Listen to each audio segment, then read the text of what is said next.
Šamanistlikel rändudel all- ja üleilmadesse on abiks keskendumine oma hingeloomale. On see siis siga, kurg või lutikas. Idamaises meditatsioonis suunatakse tähelepanu aga lootuse õiele ja kandutakse koos sellega nirvaanasse. Mina võtan aga midagi märksa omasemat meie kultuurile, näiteks selle plastpudeli ja keskendun, et olen polüvenüül, kloriid, PVC, leban looduses 50 aastat, 100 aastat, 200 aastat, kuni aatomitena lahustun kõiksuses kaon universumisse. Ei taha, suunake mind taas kasutusse.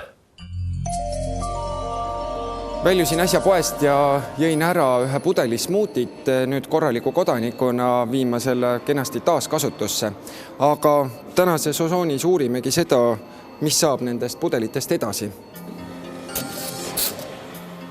Uuringute põhjal moodustavad pakendijäätmed olmejäätmete massist ligikaudu 35 ja mahult isegi 70%.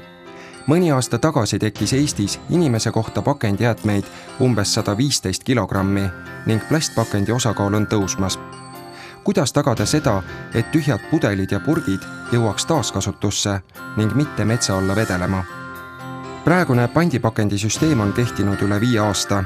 Selle kestel on taarapunktid asendunud poodides asuvate automaatidega, mis muudab kogu protsessi läbipaistvaks ning tehnoloogilises plaanis lihtsamakski. Kuidas on kliendid sellega harjanud? Ütleme nii, et viimati tõin taarat, ma ei tea, eelmise aasta suvel äkki või. Et väga kaua aega kogunes mul seekord see taara.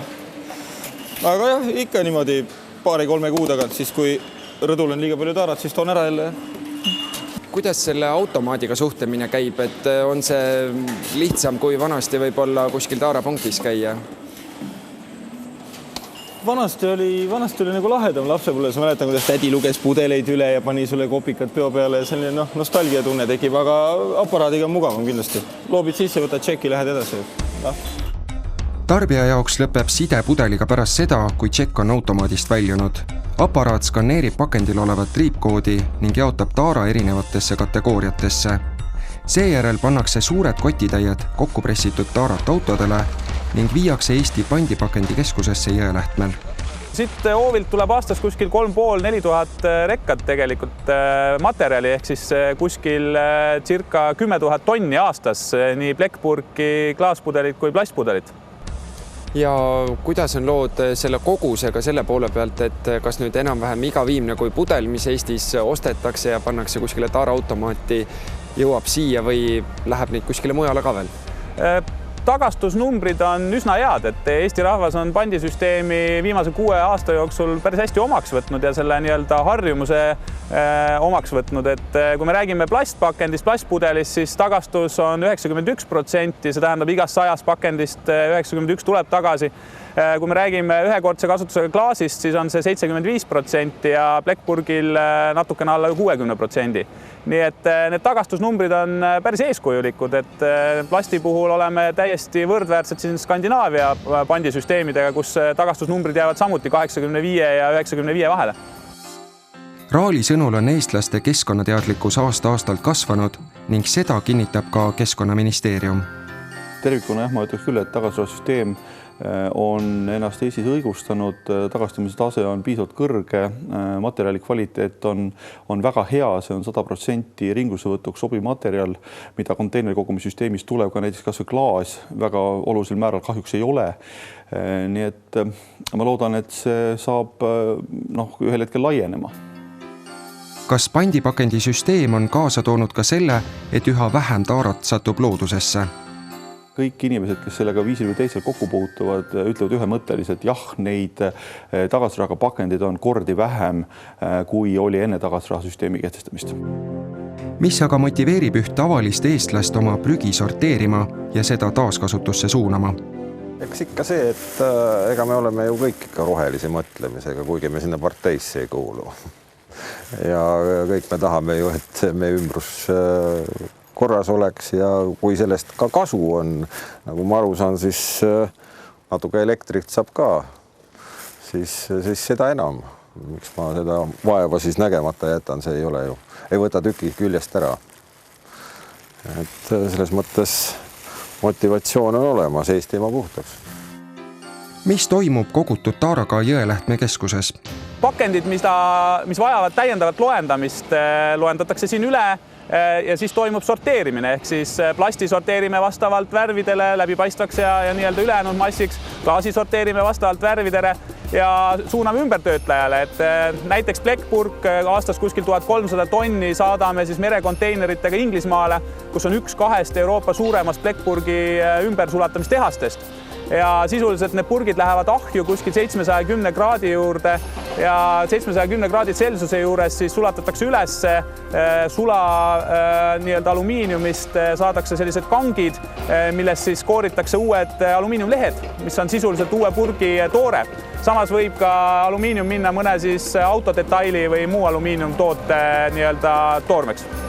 Ja kui me räägime plastpakendist, siis plastpakend üldjoontes on 2 kasutusliiki ehk ta helvestatakse, helbest tehakse kraanul ja kraanulist sisuliselt toodetakse uue plastpudeli toorik, mida nimetatakse preformiks. Või teine variant on siis plastist tehakse nii-öelda fliisi ja on siis toore nii-öelda rõivatööstuse jaoks. Samas on ka veel väiksemaid kasutusalasid, nagu näiteks tehakse spetsiaalseid pakkelinte, samas ka salatikarpe ja muid plastist pakendeid. Peab mainima, et kogu keskuses toimuv protsess on igati kaasaegne. Kohale veetud taarad täis kilekotid on varustatud spetsiaalse kleebisega, mis skaneeritakse sisse ning arvutisüsteemil on koheselt teada pakendite päritolu. Kõik plastpudelid, mis meile sisse tulevad juba pressituna, lähevad siia laoturisse nii-öelda liinile sorteerimiseks ja pressimiseks, täiendavaks nii-öelda kuubikuks pressimiseks. Ja kõik pakendid, mis on nii-öelda vajavad loendamist, lähevad siis loendusseadmetesse ja pärast loendamist siis liiguvad samamoodi selle pea konveierile sorteerimisele. Siin me näeme nüüd nii-öelda seda meie loenduskeskuse lõppväljundit, ehk siis plastpakend on juba ära sorteeritud 2 fraktsiooni, läbipaistev ja helesinine pakend läheb ühte nii-öelda kuubikusse ja kõik ülejäänud värvid ehk pruun, hall ja mis iganes ja vahele jääb teise kuubikusse.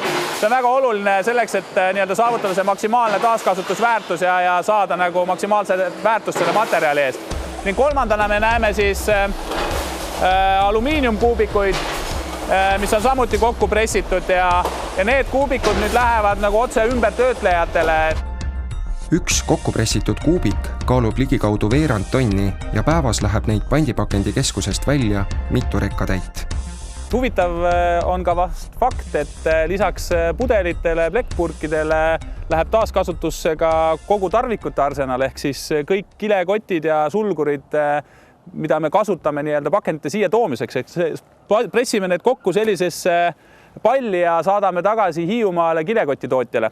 Samuti kõik korgid, mis me tootmisprotsessis kätte saame, me eraldame ja müüme taaskasutusse. Siia pandipakendisse jõuab siis kokku väga suur osa Eesti taarast. Mis juhtuks, kui see sama pudel jääks nüüd kuskile loodusesse vedelema? Ja, et kui me lihtsalt ta viskame ära, siis laguneb ta seal väga kaua, et 80–200 aastat või veelgi enam, nii et täielik raiskamine. Aga selle asemel on saanud prügist uuesti ressurss, käisime selle teekonna läbi, siin on siis näha sellist lõpptulemust. Just, et näitame kogu ahelat, ehk siis mis sellest pakendist saab, et kui me räägime plastpudelist, siis plastpudel helvestatakse, antud juhul siin on läbipaistva plastiga tegemist, saab selline helvest pärast väga keerulist protsessi, kus on siis eraldatud nii etiketid kui korgid või siis näiteks helesinine selline plastimass ehk siis sisuliselt selline helbe mass. Ja mis helbest edasi saab? Et helbest tehakse tegelikult kraanul ja sellest kraanulist tehakse uue pudeli toore. Ja uue pudeli tooret me näeme siin, et asja nimi on Preform ja sellest puhutakse tegelikult uus plastpudel.